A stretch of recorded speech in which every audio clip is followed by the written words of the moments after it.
Warning. The following content may contain elements that are not suitable for some audiences. Viewer discretion is advised.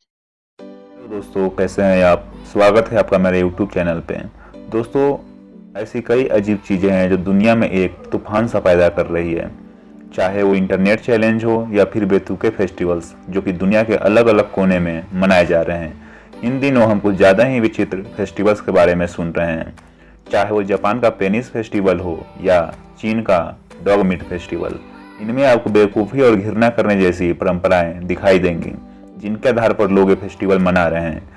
इस video में हम आपको चीन के Yulin में होने वाले मीट फेस्टिवल के बारे में कुछ बातें बता रहे हैं। पहले हम आपको बताएंगे क्या है डॉग मीट फेस्टिवल।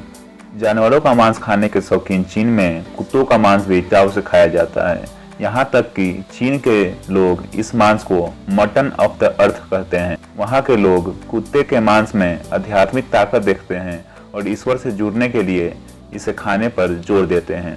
वे मानते हैं कि कुत्तों का मांस न सिर्फ आत्मा को बल्कि शरीर को भी तंदुरुस्त रखता है।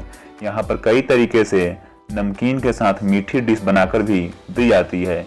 यूलिन में होने वाले इस त्यौहार को लीची एंड डॉग मील फेस्टिवल ही कहते हैं, जिसमें कुत्तों के अलावा ताज़ी लीचियाँ और अल्कोहल की अलग अलग किस्में भी सर्व की जाती है। अगर कोई ग्राहक चाहे तो वो जिंदा कुत्ते को पिंजरे समेत घर ले जाकर उसे पका सकता है।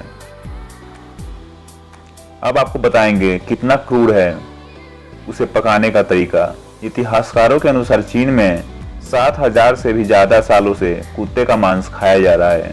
कुत्तों को पकाने के अलग अलग तरीकों के अलावा एक तरीका यहाँ खासा क्रूर है। इसे प्रेस्ड डॉग रेसिपी करते हैं, जिसके तहत कुत्तों की स्किन निकालकर उसे पीट कर फिर रात भर मैरिनेट करते हैं और फिर पकाते हैं। इसके लिए अलग से चीन और पड़ोसी देशों से भी कुत्ते की तस्करी की जाती है।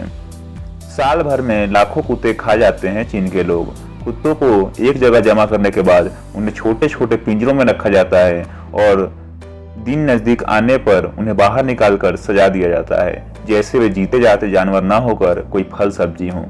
पूरे साल में चीन में 10 से 20 मिलियन कुत्ते चीनी लोगों की जीभ की बलि चढ़ते हैं। साल 2010 में शुरू हुए इस फेस्टिवल के लिए चीन के दूर दराज से भी लोग आते हैं। यहाँ तक कि आसपास के सारे होटल बुक हो जाते हैं। माना जाता है कि इस फेस्टिवल के पीछे कोई प्राचीन काल की परंपरा नहीं, बल्कि मीट बेचने वालों ने ही गर्मियों में मीट की बिक्री कम होने पर एक फेस्टिवल शुरू किया था। ग्राहकों को आकर्षित करने के लिए वे कम दामों पर अलग अलग नस्ल के कुत्ते कम कीमत पर बेचते। साथ ही अलग अलग तरीके से उन्हें पकाने का तरीका भी सिखाया जाता, इसलिए जल्दी ही ये त्यौहार मशहूर हो गया। हालांकि लाखों की संख्या में बर्बरता से कुत्ते मारे जाने के कारण लोग इसकी बुराई भी करने लगे। ये वैश्विक मुद्दा बन गया और दुनिया भर की पशु प्रेमी संस्थाएं इस पर सवाल करने लगी।